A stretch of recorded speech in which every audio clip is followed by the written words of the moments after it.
Halo semuanya, welcome back.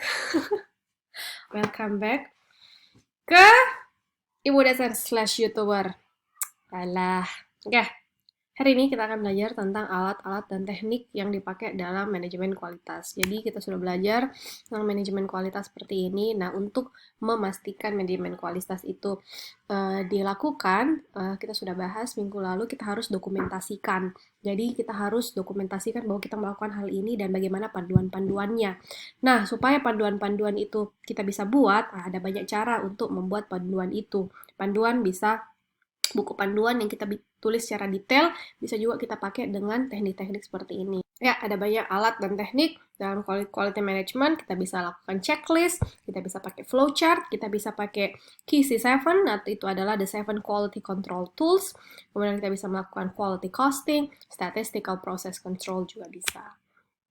Beragam dan alat teknik quality management, kita bisa pakai failure mode and effect analysis, fault tree analysis, design of experiments, quality function deployment, terus ada juga the 7 management tools atau M7. Ada juga departmental purpose analysis, mistake proofing, benchmarking, total productive maintenance, housekeeping, dan seterusnya. Jadi alat dan teknik quality management itu sangat banyak. Hari ini kita akan bahas beberapa.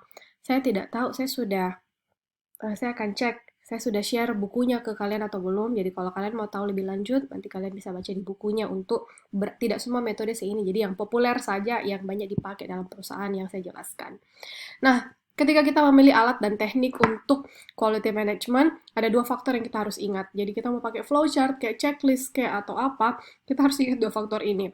Nah, yang pertama adalah penerapan dan alat dan teknik apapun secara terpisah, kalau dia tidak tanpa strategi atau perencanaan, itu hanya akan memberikan manfaat jangka pendek. Jadi ketika kita mau memastikan quality-nya ini terjaga dengan melakukan misalnya checklist atau apa, tapi kalau kita tidak barengi itu dengan pemikiran tentang strategi perusahaan, rencana perusahaan, maka itu cuma akan menguntungkan perusahaan dalam jangka pendek saja.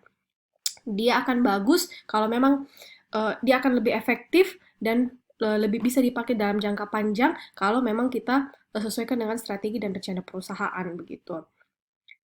Kalau misalnya ini kita bisa taruh untuk jangka panjang, maka perilaku dan sikap karyawan yang tepat juga akan melakukan perbaikan yang efektif. Jadi mereka bisa menjaga kualitasnya secara efektif begitu. Kemudian tidak ada satu alat teknik yang paling bagus, yang memang paling penting dan lain-lainnya. Semua pasti punya kelebihan dan kekurangan. Nah, peran yang cocok itu sesuai dengan prosesnya memang. Jadi kita harus menilai alat dan teknik yang mana yang dipakai untuk proses yang mana. Karena tidak bisa satu itu berlaku umum untuk semuanya begitu. Jadi kita harus sesuaikan. Nah, salah itu kalau kita pilih satu alat teknik saja dan terlalu bergantung sama itu. Jadi kalau misalnya sebenarnya untuk alat dan teknik quality management ini banyak, bahkan ini kan kita pakai buku dia Dale.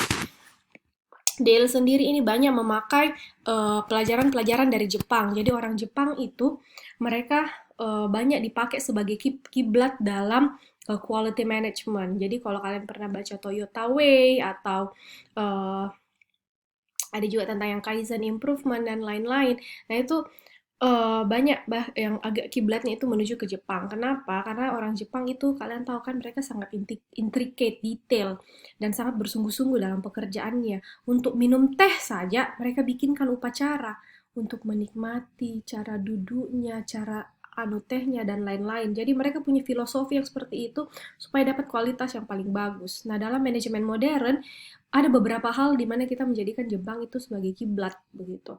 Nanti di sini kita bilang Jepang itu menekankan ada budaya bahwa seorang pejuang itu tidak boleh punya senjata favorit. Jadi pejuang yang baik dia harus bisa memakai banyak senjata untuk uh, mencapai tujuannya begitu. Ya, sama juga dengan alat dan teknik dalam quality management. Jadi kita tidak boleh cuma pakai satu, tapi kita lihat yang mana yang memang paling cocok untuk menjaga kualitas apa yang kita mau begitu.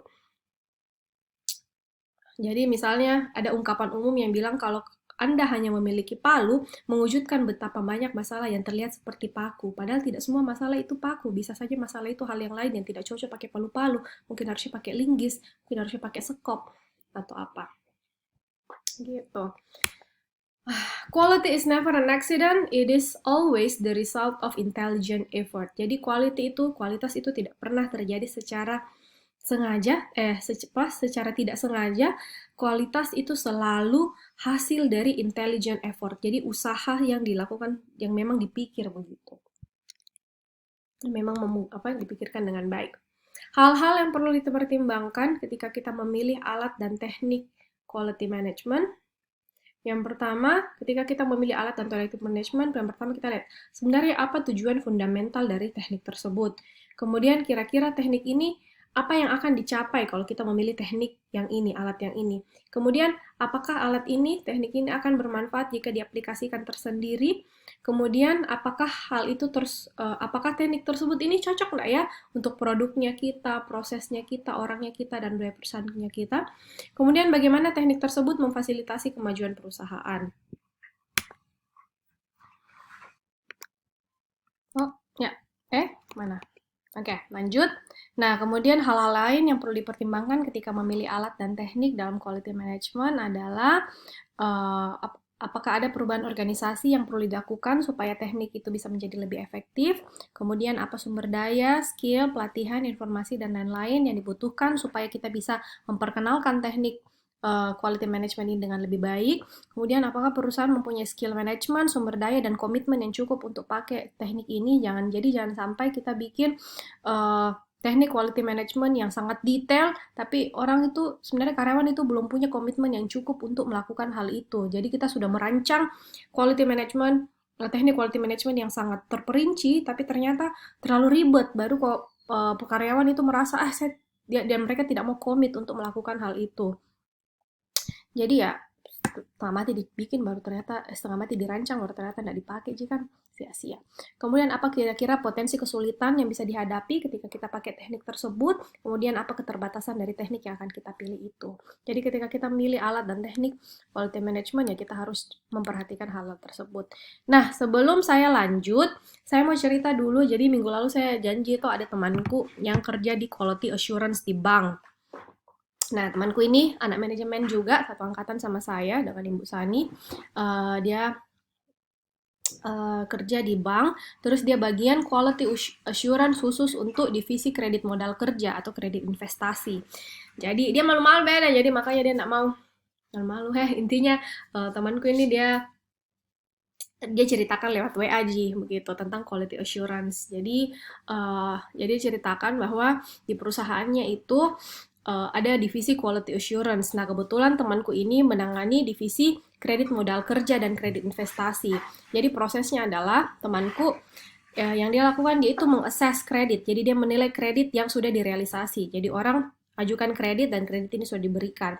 Nah, kemudian quality assurance di sini memeriksa itu kredit itu baru atau perpanjangan atau revolving. Kemudian di sini QA-nya adalah quality assurance-nya atau penjaminan mutunya adalah dia lihat ini dokumen-dokumen ini sudah lengkap atau belum dan sudah sesuai dengan aturan bank tempatnya bekerja atau belum. Nah, habis itu dilakukan juga assessment terhadap proses kredit. Apakah sudah sesuai dan memenuhi semua covenant. Jadi sudah memenuhi semua hal-hal yang dipersyaratkan oleh bank yang mengeluarkan uang tersebut begitu. Jadi yang seperti yang saya sudah jelaskan minggu lalu itu kan ada sangat banyak celah untuk kita melakukan kesalahan, ada sangat banyak celah untuk kita tidak jujur dan lain-lain. Makanya selalu ada audit di situ, ada penjaminan mutu. Nah, jadi kalau temanku ini dia punya tugas adalah memastikan semua dokumen itu ada. Jadi bayangkan banyaknya tuh orang ambil kredit, banyaknya yang harus diperiksa, tapi itu harus dilakukan begitu. Nah, misalnya tidak lengkap, itu bisa menjadi temuan. Jadi ini kedengarannya pekerjaan yang sangat membutuhkan ketelitian dan kehati-hatian begitu. Nah, kalau menjadi temuan itu artinya masalah. Wih, mati nih, ternyata kau ini tidak bekerja dengan baik, ada dokumen yang miss, ada yang kau lewati begitu. Nah, kalau menjadi temuan itu akan ditanggapi oleh tim unitnya, ditanggapi oleh unit bisnisnya, tim marketingnya, sama unit terkait legal atau legal dan kredit processing begitu. Ditanggapi mereka, maksudnya mereka harus lengkapi kalau ada dokumen yang kurang, kemudian kalau ada temuan harus proses dilengkapi juga begitu. Nah, setelah ditanggapi, semua divisi terkait dibuatkan laporan, kemudian divalidasi oleh kantor pusat. Setelah divalidasi, baru dikirimkan ke cabang Makassar kembali. Begitu. Jadi itu salah satu contoh quality assurance yang dilakukan di suatu suatu perbankan, suatu bank di Makassar. Gitu. Itu salah satu contohnya. Oke? Nah, itu salah satu contoh bagaimana quality assurance dilakukan sama satu bank dalam penanganan quality assurance untuk kredit modal kerja. Maaf.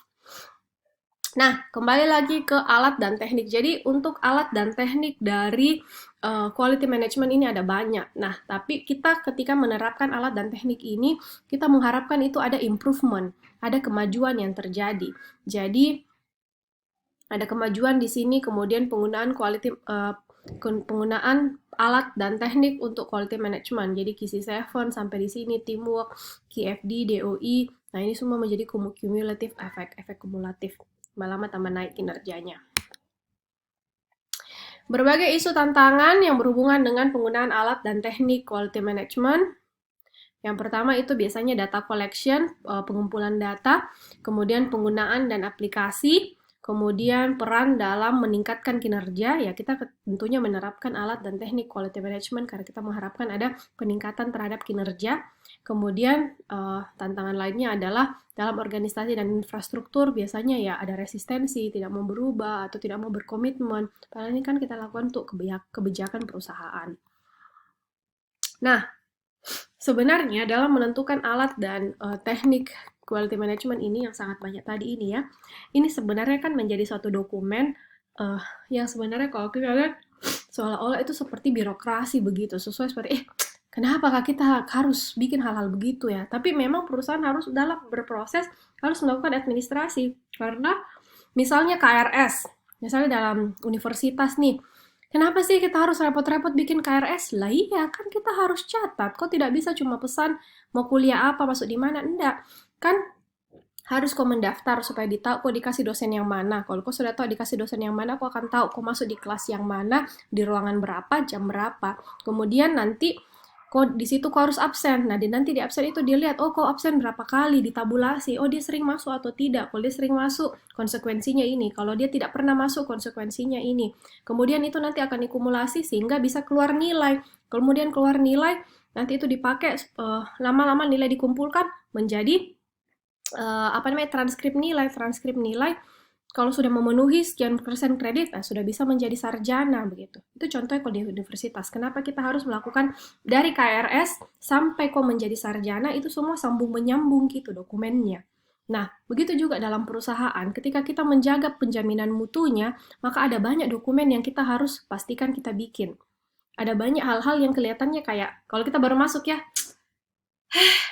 merepotkannya kerja saja tuh kenapa kita harus direpotkan dengan hal-hal administrasi seperti ini. Tapi ya memang harus ada hal-hal memang kadang-kadang alat administrasi itu terlalu berlebihan dan terlalu banyak tidak efisien, tapi ada memang yang harus penting dilakukan supaya kita membuktikan bahwa kita sudah melakukan hal itu terdokumentasi dan dengan baik dan kita bisa catat bahwa oh ya hal ini pernah dikerjakan begitu. Jadi ketika kita bikin checklist, kita bikin flowchart, kita bikin fault tree analysis, benchmarking dan lain-lain, itu kita menjaga bahwa oh ya kualitasnya kita memang kita jaga dan kita memang mau lakukan begitu. Dan biasanya hal-hal yang kelihatannya itu seperti rutinitas, sebenarnya kita tidak sadar di situ kita sudah menjaga kualitas. Misalnya yang temanku lakukan ini, si temanku Vina tadi, dia melakukan quality assurance dengan memeriksa dokumen-dokumen pengajuan kredit. Nah, kapan misalnya ada tidak dilakukan hal ini, bisa saja mereka, sebenarnya dia tidak memenuhi syarat ini. Dia tidak ada NPWP-nya, dia tidak ada ininya, tidak diperiksa gitu, kasih lolos saja. Jadi bank kasih uang terhadap orang yang tidak punya NPWP, itu kan sangat fatal gitu. Masa aku kasih pinjam kredit modal kerja yang besar, baru itu perusahaan bahkan tidak punya NPWP. Artinya dia tidak bayar pajak dong. Loh, bagaimana itu bisnisnya? Kenapa dia tidak bayar pajak? Jadi banyak hal-hal yang mencurigakan. Jadi kesannya